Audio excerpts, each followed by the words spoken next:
Hello there. So today is a sad day for Congo. The enemies of Congo are gathering together. Regardless their reason for why they are coming together, they have decided to come together because their common goal is to destabilize Congo. So today I woke up to this bad news that Congo opposition figures announce alliance with the rebels. And it's so despicable. It is leaving a bad taste in my mouth. I can't even imagine this. I can't even imagine how to tell it or to put it in words. So today in the morning, you can see in Nairobi, in a hotel, one of the biggest hotels in Nairobi, in one of the halls there was a conference where the United States sanctioned Congolese politician who was the former head of the electoral body in Congo. The electoral body is called CENI. His name is Corneille Nangaa. And he's a Joseph Kabila man, a Joseph Kabila insider. And according to the story is that Nangaa was ordered by Joseph Kabila to give the electoral win in 2018 to Felix Tshisekedi. And the Catholic Church in Congo believes that the winner of that election was Fayulu, Martin Fayulu. But because they feared Fayulu, Joseph Kabila had a deal with Felix Tshisekedi to give him the win. And the man who did that is this Corneille Nangaa. And after Felix Tshisekedi became the president of Congo, they wanted to use him. Joseph Kabila wanted to use him. You remember Paul Kagame going to Congo and asking Felix Tshisekedi to come to Rwanda, which he did. So they wanted to use him. And they planted a lot of spies around him in the office of the president in Congo. And when he realized he was being used, he went against them. They also didn't want him to fight M23. As a matter of fact, they wanted him to allow M23 to join the Congolese army, FRDC.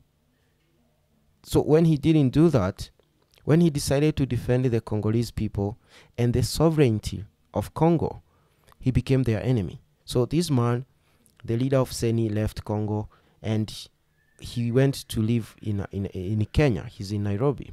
And that's where he has been hiding. He operates between Nairobi, Uganda, and Rwanda, and South Africa. And the United States actually sanctioned him because they have evidence that he rigged that election. But personally, I'm thankful that he did that. I like Martin Fayulu.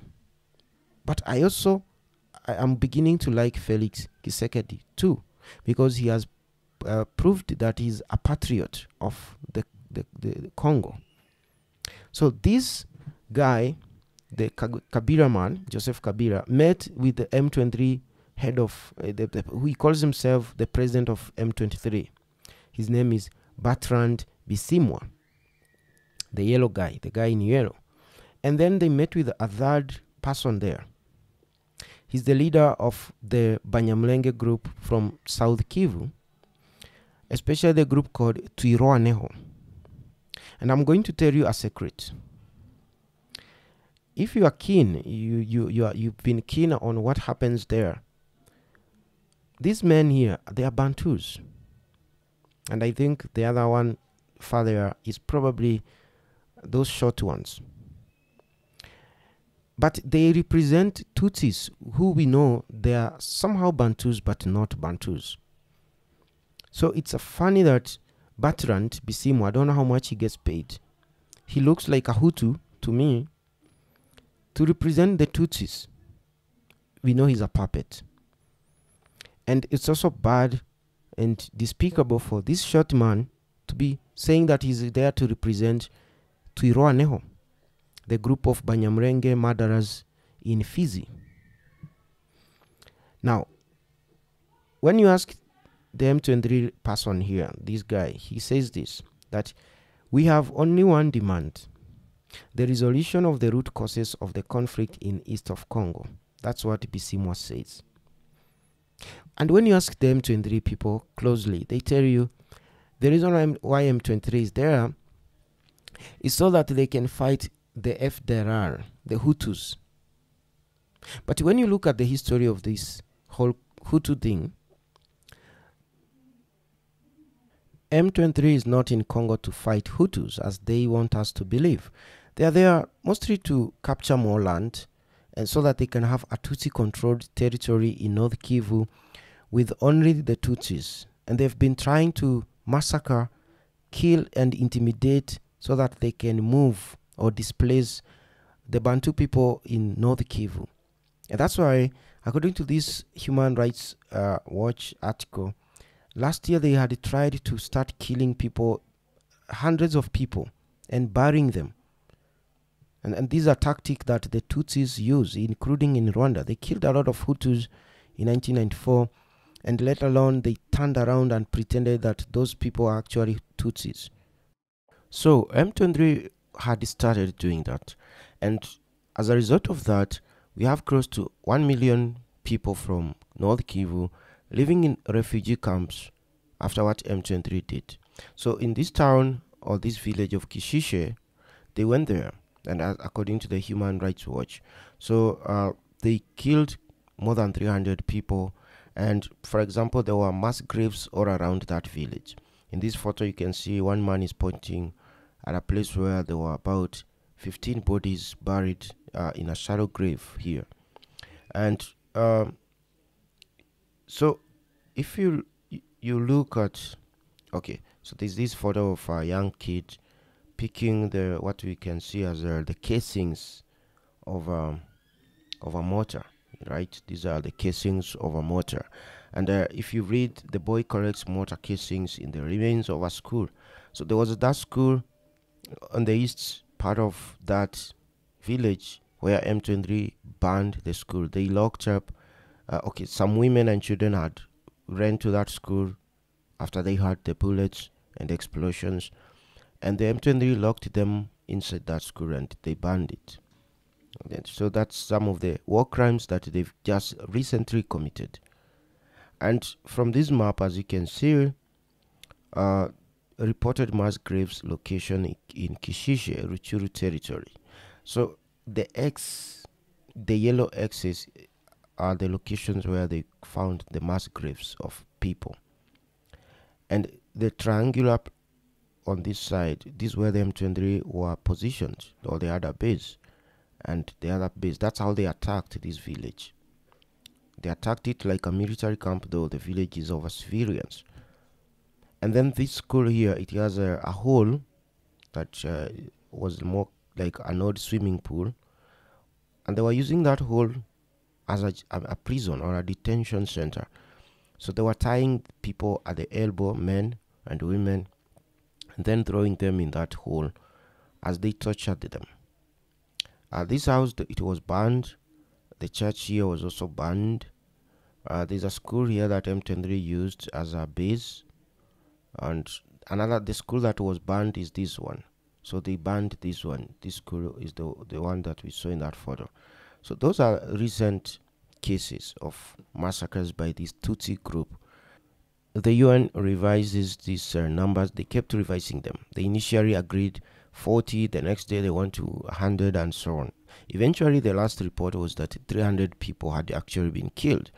And every time we bring that kind of argument, right, you find people saying, no, don't listen to white people. They came to Africa to divide us.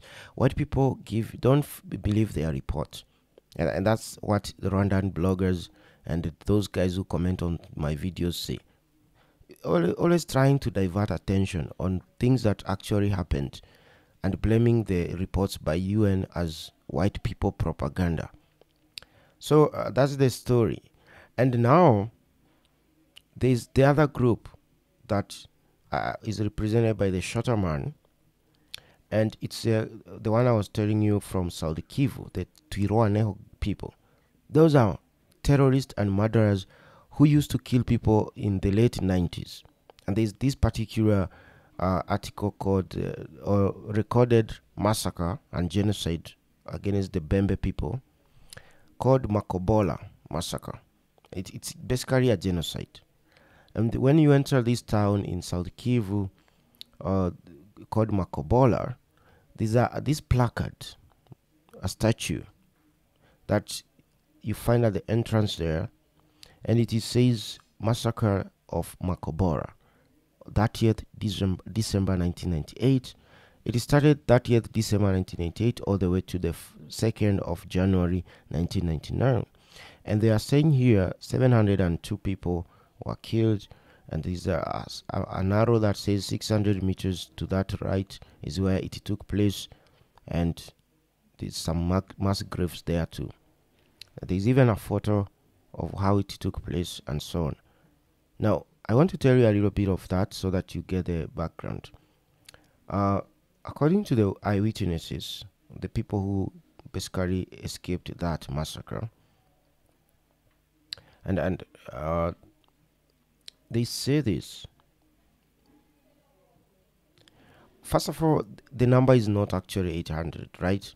As you can see, these other sources have provided much higher estimate, but we are going with the number that was provided by the Catholic Church, which says more than 800 people, right? And we are also going to look at how it happened. So the eyewitnesses and survivors reported that these soldiers came from Rwanda, and they are Tutsi of Banyamulenge community, and they were using a variety of weapons, among them machete, guns, and other sharp objects. Very signature of the Tutsi, they use machetes, and they start blaming other people of using machetes when we know they are the ones who have been doing this for many years. So many of the victims were hacked to death with machetes. So most of that 800 people, most of them were hacked. More than 400 of them, they died from machete cuts. So that is a signature move by these terrorists. Others were shot at close range, right? While others were burned alive or drowned in nearby rivers. So I watched one of the accounts from a survivor. It says that men from the age of 12, boys, now those are boys, from 12 to, a young man, they were tied at the elbow, tied. You take the two hands, pull them at the back, and then you use a string to tie the elbows together. And then these men would be thrown into a river that is there to drown. And then for girls from the same age, 8 years and above, they would be raped there on the spot. And after that, they would burn them. They would burn them alive, as you can see. And then as for the children and babies, these Rwandan soldiers, or these Tutsi rebels or terrorists, we shouldn't call them rebels, they're terrorists, they threw these babies and small children into deep pit latrines. Again, I read somewhere in Rwanda that is what they used to do. So it is a signature move by them. In Uganda, when Museveni was trying to capture power, they also did the same thing. And those are the same people who are fighting for Museveni. So you understand. And the origin, when you ask them, why were you killing people in Makobora, for example, they said, those Bembe people don't want us to live in Uvira and Fizi territory. But then you ask them why. They say that we don't belong there. But should you kill them because they say that? They say yes. Now, when you go to the origin of how it started, you read here the history. The first inter-ethnic tension were reported as early as the mid-20th, that is 1920 to 1950s there, when the Belgian colonialists, this is the time Rwanda and Burundi became the colonies or protectorates of Belgium. These Belgian colonies imported workers, so they went to Rwanda and Burundi and came back with these workers to aid their development to Kivu's highlands from the late 1920s to 1950s. So many of these workers, after doing the work they were doing there for the white person, for the white man, they settled in Fizi and Uvira territory. These are territories of the Bembe, ancestral lands of the Bembe people. So where they came into contact with the Bembe people, However, the Bembe people were wary of these newcomers and they were generally hostile towards them, refusing to even intermarry with them. So these people came from Rwanda in 1950s. They were brought by the Belgians and they came to the ancestral land of the Bembe. The Bembe people didn't want to accept them. And now these people, because they're saying Bembes don't want them, they went back to Rwanda. Paul Kagame gave them guns. And in 1999, January, they came back to start basically massacring these Bembe Bantus so that they can settle there. So as I said, that's what they do. That's what they do. And that time, they belonged to a group called RCD, meaning the Rally for Congolese Democracy. This is actually the group that later becomes M23 in 2012. RCD joins M23, and it is basically the current M23. And in South Kivu, when M23 gets there, they change their name and start calling themselves names like Twiroaneo and things like that. But now you understand. So back to the story. And before I continue, there's a day that the people in Fizi and that region actually commemorate that genocide against the Bembe.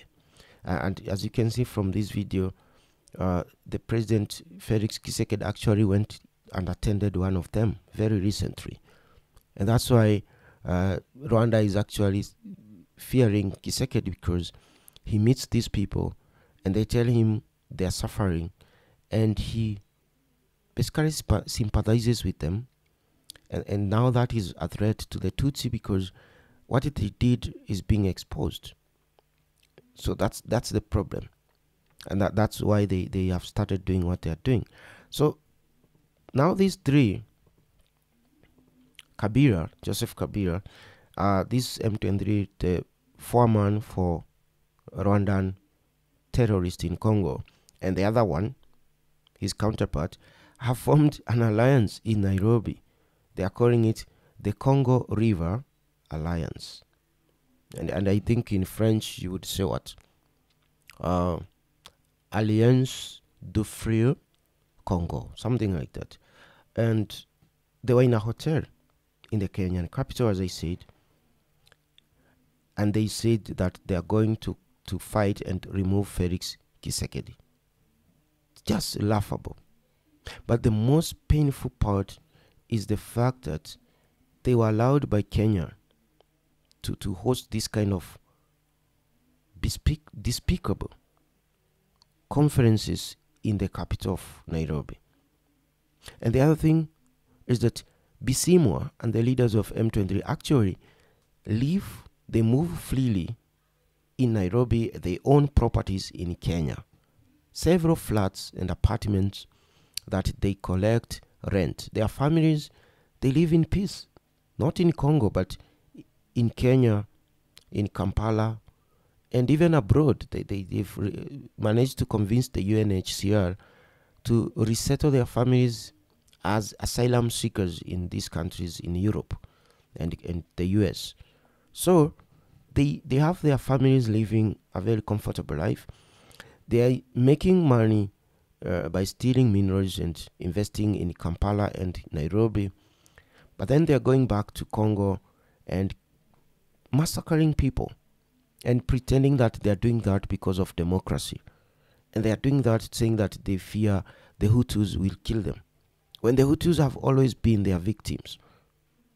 And the Bantus, the Bembe, the Hunde, and recently the Bahunde people in Shasha, they went to Shasha and killed several people, Bahunde people, who have nothing to do with Rwanda.